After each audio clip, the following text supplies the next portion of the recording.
Après ces 2 jours, Jésus partit de là pour se rendre en Galilée, car il avait déclaré lui-même qu'un prophète n'est pas honoré dans sa propre patrie.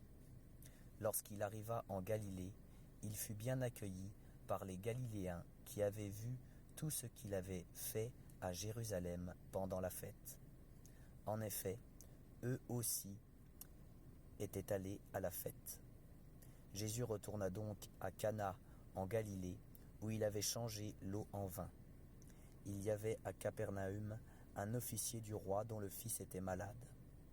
Quand il apprit que Jésus était venu de Judée en Galilée, il alla le trouver et le pria de descendre guérir son fils, car il était sur le point de mourir. Jésus lui dit : « Si vous ne voyez pas des signes et des prodiges, vous ne croirez donc pas ? » L'officier du roi lui dit : « Seigneur, descends avant que mon enfant ne meure. » « Vas-y, lui dit Jésus, ton fils vit. » Cet homme crut à la parole que Jésus lui avait dite et s'en alla. Il était déjà en train de redescendre lorsque ses serviteurs vinrent à sa rencontre et lui dirent : « Ton enfant vit. » Il leur demanda à quelle heure il était allé mieux et ils lui dirent : « C'est hier, à 1 heure de l'après-midi, que la fièvre l'a quitté. » Le père reconnut que c'était à cette heure-là que Jésus lui avait dit : « Ton fils vit. » Alors il crut, lui et toute sa famille. Jésus fit ce 2e signe miraculeux après être revenu de Judée en Galilée. Remarquez bien dans ce passage que l'importance majeure, si je puis dire, ce n'est pas le miracle. Même si c'est spectaculaire, Jésus-Christ a guéri un enfant, gloire à Dieu. Jésus-Christ est Dieu. Mais ce n'est pas là-dessus que Jésus appuie. Regardez à peu près vers le milieu du passage. Voilà. Si vous ne voyez pas des signes et des prodiges, vous ne croirez donc pas. Et à la fin du passage, alors il crut, lui et toute sa famille, non pas dans le miracle, mais en Jésus-Christ. Croire en Jésus-Christ comme Seigneur et Sauveur, le reconnaître comme Messie, le reconnaître comme maître de sa vie, se convertir par la grâce de Dieu, évidemment. Se convertir, c'est un don de Dieu. Dieu fait ce miracle envers les élus. Remarquez à quel point c'est important. C'est plus important que ce miracle-là, que cet enfant guéri qui échappe à la mort. Échapper à la mort éternelle, c'est-à-dire à une éternité de souffrance sans repos et sans répit à cause de ses péchés, c'est-à-dire à l'enfer, l'enfer éternel qui fera partie de la justice de Dieu vis-à-vis des péchés de ceux et de celles qui ne se seront jamais convertis à Jésus-Christ durant leur vie.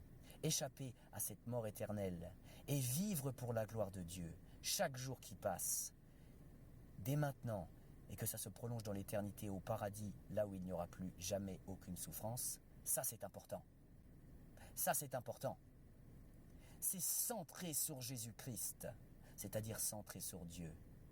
Vivre pour la gloire de Dieu. Ce qui est plus important que notre vie humaine, que notre santé, que toutes ces choses, c'est Dieu. C'est une personne. Il est important. Le sens de la vie, c'est de vivre pour lui, pour sa gloire au quotidien et pour l'éternité au paradis, là où il n'y aura plus jamais aucune souffrance pour les élus de Dieu. C'est ça le sens de la vie. Il y a des gens qui cherchent les miracles à tout prix. Ce n'est pas le sens de la vie. Il y a des gens qui cherchent la sagesse, la réflexion. On va tout analyser dans la Bible et tout comprendre à la virgule près. Ce n'est pas le sens de la vie, de faire de la théologie son Dieu. Il y en a qui veulent des miracles, il y en a qui veulent la sagesse. Moi, je veux prêcher Christ crucifié. Et c'est ce que je fais selon la grâce de Dieu. Oh, je ne suis pas parfait. Mais l'évangile est la puissance de Dieu pour le salut de quiconque croit. Est-ce que tu crois ? par la grâce de Dieu, selon son plan. C'est un don de Dieu. Est-ce que tu as reçu le don de la foi par la grâce de Dieu? La Bible dit, « Car Dieu a tant aimé le monde qu'il a donné son Fils unique, afin que quiconque croit en lui ne périsse pas, mais qu'il ait la vie éternelle. » Qu'est-ce que tu dois faire par la grâce de Dieu? Selon son plan, selon sa volonté, eh bien croire et te repentir. Qu'est-ce qu'il faut croire? Eh bien il faut que tu crois que Jésus-Christ est Dieu et EST. Il faut que tu crois aussi que Jésus-Christ est le seul Fils de Dieu. Il est les deux, à la fois Dieu et aussi le seul Fils de Dieu. Et il faut que tu le crois. Il faut que tu crois que Jésus-Christ est venu sur terre, en personne, pour payer pour tous tes péchés. Il faut que tu crois que Jésus-Christ est venu sur terre pour payer pour tous tes péchés en tant que 100% Dieu et 100% homme. Il faut que tu crois que Jésus-Christ a souffert pour tous tes péchés. Il faut que tu crois que Jésus-Christ est mort pour tous tes péchés sur la croix. Il faut que tu crois que Jésus-Christ a été enseveli, c'est-à-dire qu'il a été mis au tombeau, une fois qu'il était mort, évidemment. Il faut que tu crois que Jésus-Christ a payé toute la justice de Dieu. Je répète, toute la justice de Dieu pour tous tes péchés à ta place. Il faut que tu crois que Jésus-Christ a payé ton enfer éternel à ta place. Et je ne dis pas que Jésus-Christ est allé souffrir en enfer. Ça, je n'ai pas trouvé d'endroit où c'est écrit dans la Bible. Mais ce que je te dis, c'est qu'il faut que tu crois que Jésus-Christ a payé ton enfer éternel à ta place. C'est-à-dire qu'il a réussi à payer ta punition illimitée en un temps limité. Voilà ce qu'il faut que tu crois. Et il faut que tu crois que Dieu a ressuscité Jésus-Christ au 3e jour. Que Jésus-Christ est victorieux sur la mort, sur le monde, sur le diable, sur le péché. Que c'est bien Dieu qui a ressuscité Jésus-Christ au 3e jour et que Jésus-Christ est vivant pour toujours. Et la deuxième chose qu'il faut que tu fasses, toujours par cette grâce de Dieu, c'est de te repentir si tu as accepté de croire tout ce que je viens d'expliquer là.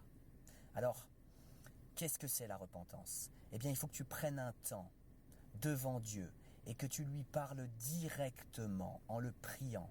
Et il faut que tu lui dises combien tu regrettes de lui avoir fait du mal par tes fautes, par tes péchés. Donc il faut que tu dises à Dieu que tu regrettes de lui avoir fait tout ça. Que tu t'engages, parce que ça lui a fait du mal. Il faut que tu dises à Dieu que tu regrettes de lui avoir fait tout ce mal, tous ces péchés. Ça lui a fait du mal. Il faut que tu t'engages devant Dieu à ne plus recommencer à pratiquer le péché sous n'importe laquelle de ses formes. Et il faut que tu cites tes fautes, tes péchés à Dieu.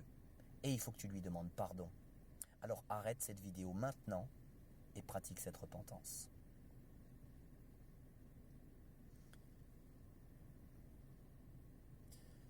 Verset 53. Le Père reconnut que c'était à cette heure-ci que Jésus lui avait dit « Ton fils vit ».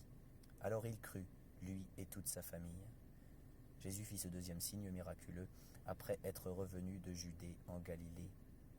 Il y a plus important que le miracle, guérir quelqu'un, ce genre de choses, c'est le miracle de la foi et de la repentance. La conversion que seul Dieu peut opérer, nous en sommes incapables. C'est Dieu qui fait grâce. Gloire à Dieu.